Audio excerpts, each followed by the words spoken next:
예, 시장이 3천선에서 여러 가지 이유들로 인해서 주춤주춤되고 있습니다. 기술적으로 시장 분석하고요. 또 관심주 알아봅니다. 차트의 기술, 김중근 마크로헤지 코리아 대표 화상 연결하겠습니다. 대표님 안녕하십니까? 네, 안녕하세요. 네, 지난주 말에 이번 주 예측하면서 말씀하신 구름대 조금 조정받을 가능성이 있다고 하셨는데 그런 양상이 나타납니다. 코스피부터 봐주십시오. 네. 네, 그렇죠. 사실은 그 주가 움직임을 그림으로 그려놓은 게 차트인데요. 차트만을 가지고는 과연 이것이 그 주가 움직임을 반영한 것이지 주가가 올라갈지 내려갈지를 정확하게 우리가 알 수가 없죠. 그러다 보니까 여러 가지 이제 기법을 동원해가지고 그걸 이용해서 주가가 올라갈 것인지 내려갈 것인지를 예측하고자 우리가 노력하고 있죠. 이제 그게 바로 이제 통상 기술적 분석법이다라고 말할 수 있을 것 같습니다. 차트를 현재 본다면 주가가 최근 들어서 3,000전체에서 더 이상 올라가지 못하고 이렇게 저항을 받고 있는 이런 모습인데요. 말씀드렸듯이 차트만 놓고 본다면 이게 왜 주가가 이 근처에서 또한 3,000이라는 그런 의미 있는 수치도 아니고 3,040 근처에서 더 이상 올라가지 못하고 왔다 갔다 하는 게 답답해 보입니다만 사실 여기에다가 그 일목균형표라는 기법을 딱 씌우면은 지금이 왜 올라가지 못하는지를 우리가 금방 확실하게 확인할 수 있지 않겠나 싶습니다. 바로 여기 이 부분인데요. 이 부분이 바로 일목균형표로 봐서는 정확하게 구름대가 위치하고 있는 수준이죠, 그죠? 그러다 보니까 제가 소론공은 아닙니다만은 예를 들어 구름아 나와라 해서 구름이 쫙 만들어지면은 이게 구름에 걸려가지고 주가가 더 이상 못 올라가는구나 하는 것을 우리가 쉽게 알 수 있다 보니까 현재로 봐서는 일목으로 말하더라도 이 강력한 저항대가 위로 올라가서 한 3,050대까지 걸쳐 있다 보니까 아마 이 구간을 통과하는데 쉽게 만만치 않으리라고 생각이 됩니다. 그러니까 결국은 이 언저리에서 3,050까지의 넘어서는 과정에서 주가가 왔다 갔다 하면서 시간을 끄는 소위 이제 그 기간 조정의 양상이 나타날 예상이 되고요. 우리가 그 외에도 이제 서양에서 파동 이론으로 이야기해서 현재 움직임을 어떻게 보느냐가 이제 관심거리인데요.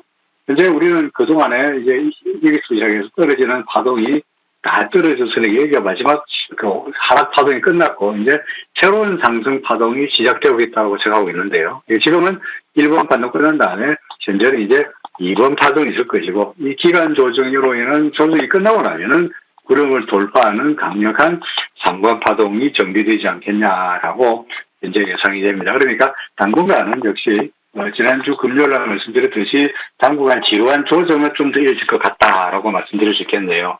코스피도 마찬가지로 코스닥도 비슷한 맥락입니다. 이게 주가가 올라가다 보니까 조정을 보이는 그런 모습이고요.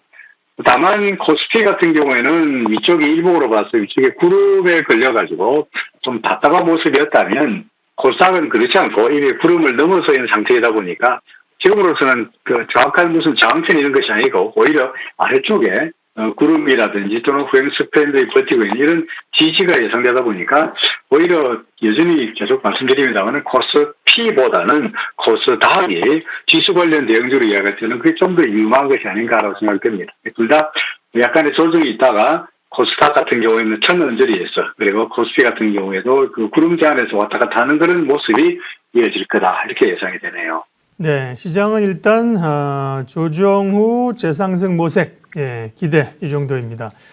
그거를 그 평면상에서 일목균형표는 구름이라고 표시한 게 참 저도 오래 보지만 오늘 들으면서 참 좋은 표현이네. 무슨 장애물, 돌뿌리 이렇게 얘기한 게 아니라 원래 이렇게 일목균형표를 만든 그 일목산이라는 분이 양운 우문 얘기했으니까 원래부터 구름이란 개념이 그렇게 표현을 한 거가 맞겠네요. 그렇죠. 물론 이제 이런 말로 구어라 그러죠. 구어, 양문, 어문이가 구름이라는 개념이 확실히 있고요. 그러니까 통상 우리가 구름 이렇게 말하고 있습니다만은 굳이 우리가 전통적인 기술적 분석으로 말한다면 저항대 또는 지지대 이렇게 말할 수 있겠죠. 우리가 또는 어떤 분들은 그 매물대 분석을 많이 하지 않습니까? 그러니까 매물대 분석하는 거나 저항대 분석하는 거나 거의 비슷한 맥락인데 일목균형표는 구름이라는 독특한 기법을 이용해서 지지나 저항 또는 추세를 보고 있다는 것이 다른 기법과는 좀 다른 점이죠. 네. 여러 기법이 있는데 김중근 대표님이 일목균형표를 많이 보신다는 게 저희는 관심이 있는 거죠. 검증이 됐다는. 예. 섹터 얘기 좀 하겠습니다. 재수는 좀 제한적이고요. 역시 시장의 중심은 뭐 IT 반도체지만 다시 이제 오미크론과 백신 환자가 늘어나면서 백신 관련주, 또 내년 1월에 JP모건 헬스 컨퍼런스 때문에 바이오주가 주목받습니다. 바이오주에 대한 시각, 또 좀 움직이는 기업들 좀 체크해 주십시오. 예, 항상 이제 연말이 슬슬 다가오고 있습니다만은 항상 연말 연초가 되면은 이제 내년이 어떻게 될 것인가 하는 기대감이 이제 아무래도 시장에 있을 수밖에 없죠.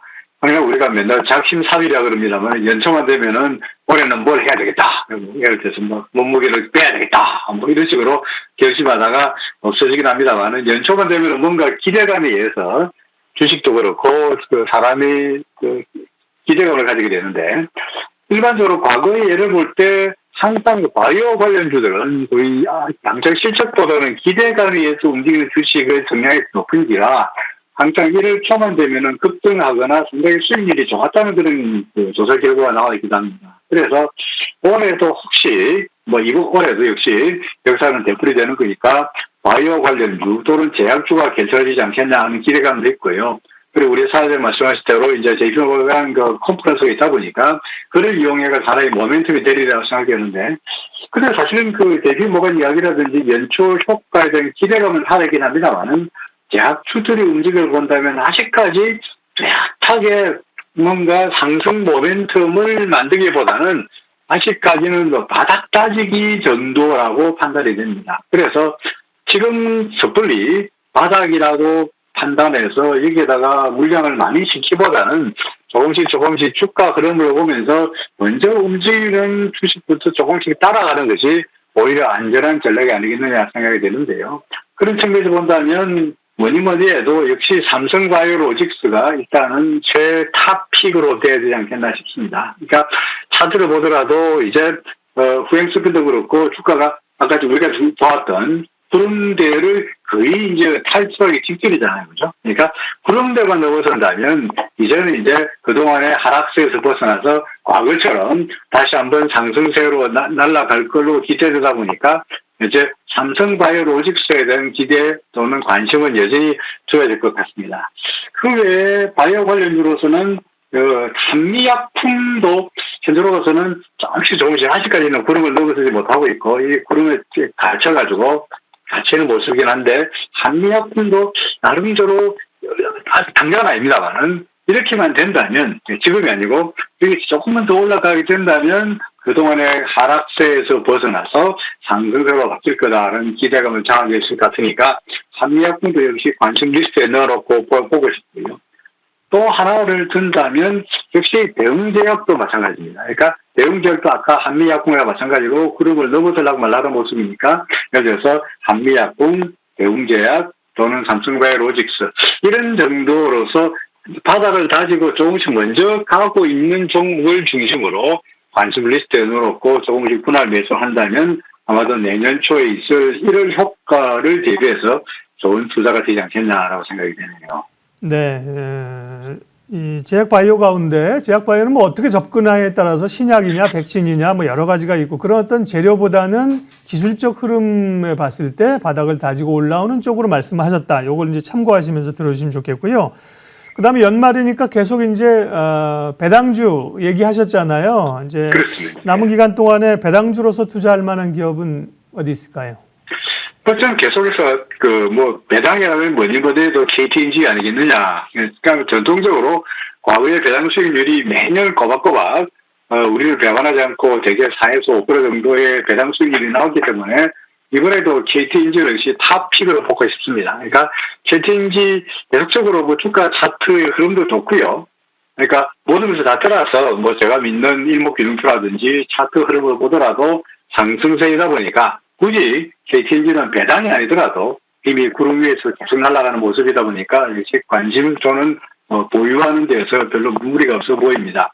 근데 또 다른 배당 관련주로서 뭐가 좋을까라고 생각해 본다면 작년이나 올해나 역시 정권주의 실적이 여전히 좋았잖아요. 그죠? 그러니까 정권주는 전통적으로 봤어도 배당을 많이 주는 종목이기도 합니다만은 더구나 작년이나 올해나 실적이 개선이 괜찮았으니까 역시 정권 관련주에 대한 관심, 예를 들어 대표로 말씀드린다면 뭐 삼성전과 같은 경우가 대표적으로 배당을 기대할 수 있으면서도 차트의 흐름이 우량한 종목으로 판단이 되네요. 근데 삼성증권 차트를 보시면은 구름 위로 이제 확 올라선 이런 모습이다 보니까 여전히 상승세가 기대되고요.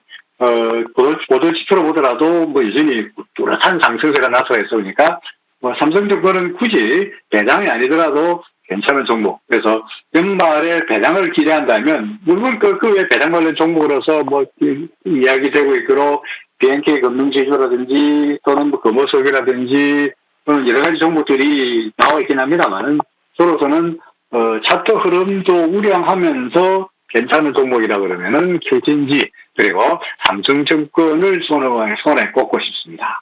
네, 배당주 말씀해 주셨고요. 또 주목하는 종목 있으시거나 있으면 말씀해 주시고 마무리 전략 해 주십시오. 네. 역시 올해도 보람 또 이번 주 전략으로 말한다면 아무래도 이제 그 FOMC의 회의 결과가 아니겠습니까? 물론 제롬 파월이 무슨 얘기 할지는 우리가 다 기대하고 있습니다만은 12월 달에 발표되는 소위 펜시의 그 닷플랫 점도표를 보면은 과연 내년도에 FOMC에서 금리를 얼마나 올릴 거냐 하는 것이 시장의 관심사가 되지 않겠나 싶고요.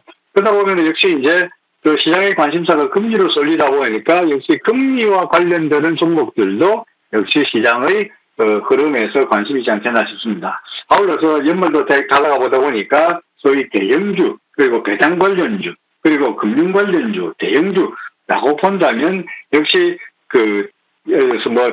제가 말씀드립니다만은 KB금융이라든지 또는 카카오뱅크 같은 이런 금융주에 대한 관심도 좋아 보이고요. 혹은 이제 서서히 물론 아직까지는 코로나가 다 되지도 않았습니다만은 연말이 지나고 연초가 되면서 1월 효과에 대한 기대감, 내년도 경기에 대한 기대감도 살아난다면 경기 관련주에 관심도 좋지 않겠나 싶습니다. 한 종목과 기대를 지금 제가 보고 있는 게 이제 금호석유인데요. 금호석유는 배당에 대한 기대감도 물론 당연히 있고요. 그리고 경기 민감주로서의 그 실적 호전의 기대감, 그리고 중국에서 소위 경기가 회복된다면 소위 그 수혜를 받을 수 있는 종목 등등의 측면에서도 여러 가지로 좋아 보인다는 측면으로 금호석유를 탑픽으로 여러분들에게 말씀드리고 싶습니다. 네, 차트의 기술적 시장 분석했습니다. 김준곤 마크로에지 코리아 대표와 함께했습니다. 대표님 고맙습니다. 네, 고맙습니다.